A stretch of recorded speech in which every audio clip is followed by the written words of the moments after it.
Hello বন্ধুরা, welcome to my channel হাসিসা শিক্ষার আলো। আমার চ্যানেলে সবাইকে স্বাগত। আজকে আমি তোমাদের দেখো ক্লাস 10-এর বাংলা চ্যাপ্টার থেকে কোশ্চেন লিখেছি। আর আজকে হবে অসুখী একজন কবিতা, বাংলার কবিতা হবে পাবলো নেরুদা। একবার পড়ে দিচ্ছি দেখো, তারপরে কোশ্চেনটা বলে দেবো, লিখে দেবো। আমি তাকে, অসুখী একজন কবিতা পাবলো নেরুদা। দেখো ভালো করে। আমি তাকে ছেড়ে দিলাম, অপেক্ষায় দাঁড় করিয়ে রেখে দরজায় আমি চলে গেলাম দূর দূরে।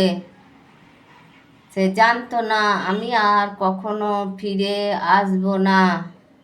একটা কুকুর চলে গেল, হেঁটে গেল গির্জার এক নান। একটা সপ্তাহ আর একটা বছর কেটে গেল। বৃষ্টিতে ধুয়ে দিল আমার পায়ের দাগ।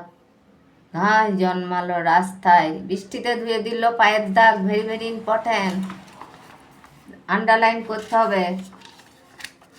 তারপরে দেখো, আর একটার পর একটা পাথরের মতো, পরপর পাথরের মতো বছরগুলো নেমে এলো আর মাথার উপর, নেমে এলো তার মাথার উপর। তারপর যুদ্ধ এলো। এটা ভেরি ভেরি ইম্পর্ট্যান্ট, আন্ডারলাইন করতে হবে। রক্তের এক আগ্নেয় পাহাড়ের মতো, এটাও আন্ডারলাইন করতে হবে। শিশু আর বাড়িরা খুন হলো, সেই মেয়েটি মৃত্যু হলো না।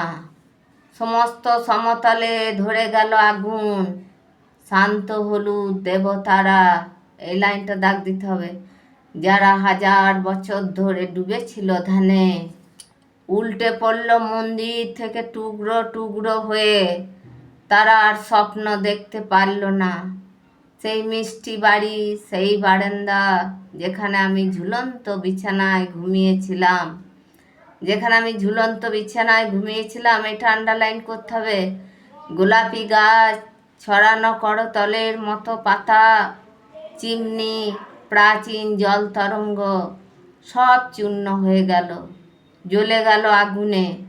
যেখানে ছিল শহর, সেখানে ছড়িয়ে রইল কাঠকয়লা, দমড়ানো লোহা, মৃত পাথরের মূর্তি বিভৎস।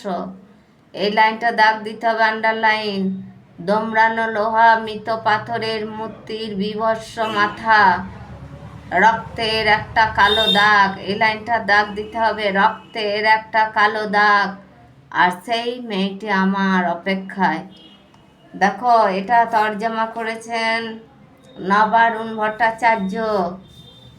এটা সার অংশটা কি বলেছে দেখো, এটা সার অংশটা কি বলেছে। অসুখী একজন কবিতায় আত্মকথকের আদলে কবিতাটি শুরু। কথক তার ভালোবাসার জন প্রিয়তমাকে দুয়ারে প্রত্যাবর্তনের অপেক্ষায় রেখে দূরে, বহু দূরে চলে গেলেন। প্রিয়তম ফিরে আসবে এই সরল বিশ্বাসের অপেক্ষায় প্রহর গুনতে থাকে কথকের প্রিয়তমা। সেই জানেই না যে তার প্রিয়তম আর কখনো ফিরে আসবে না। কুকুরে চলে যাওয়া, গির্জা নানের হেঁটে যাওয়ার উপমায় কবি সময়ের বহমানতার প্রকাশ করেছেন। সপ্তাহ, মাস, বছর কেটে যায়, সময়ের সঙ্গে সঙ্গে ফিকে হয়ে আসে কথকের স্মৃতি। কথকের পায়ের চিহ্ন ধুয়ে যায়, সেখানে ঘাস জন্মায়।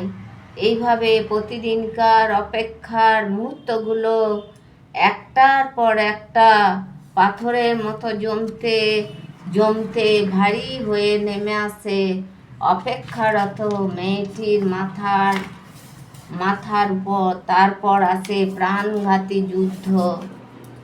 প্রাণঘাতী যুদ্ধ,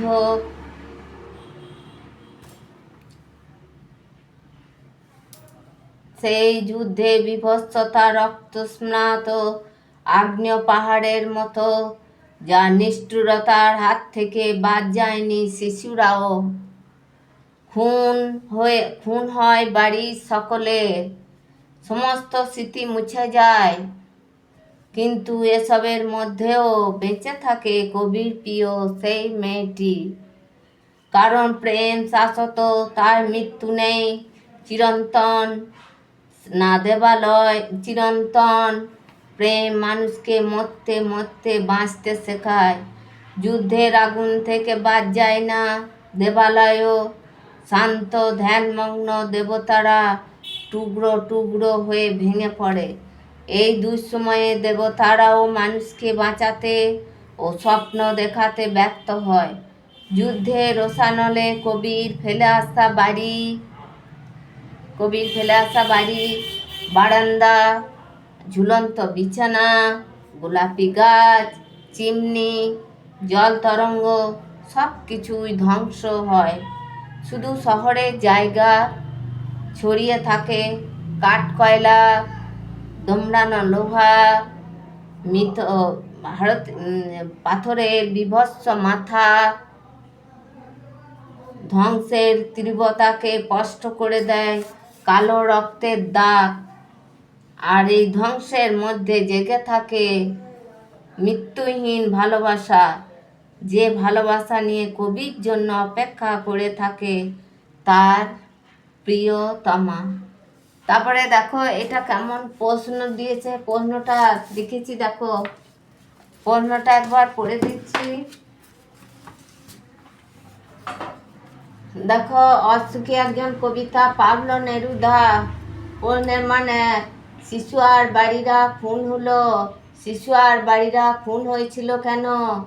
অসুখী একজন কবিতাটি কে বাংলায় তর্জমা করেছেন?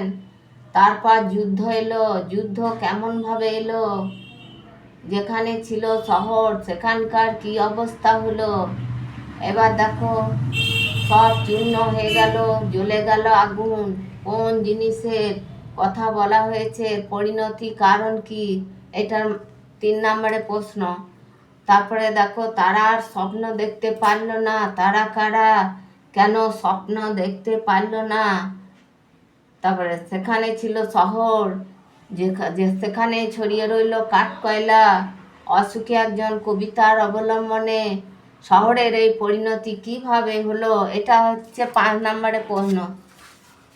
এটা খাতায় নোট করে নাও, আর ভালো করে কবিতাটা ভালো করে পড়ো, তাহলে নিজেরাই লিখতে পারবে। হ্যালো বন্ধুরা, ভালো লাগলে লাইক করো, কমেন্ট করো, বন্ধুদের সাথে শেয়ার করো। আর এগুলি ভালো করে দেখো, প্র্যাকটিস করো, ভালো করে পড়ো। আর তোমরা ভালো থেকো।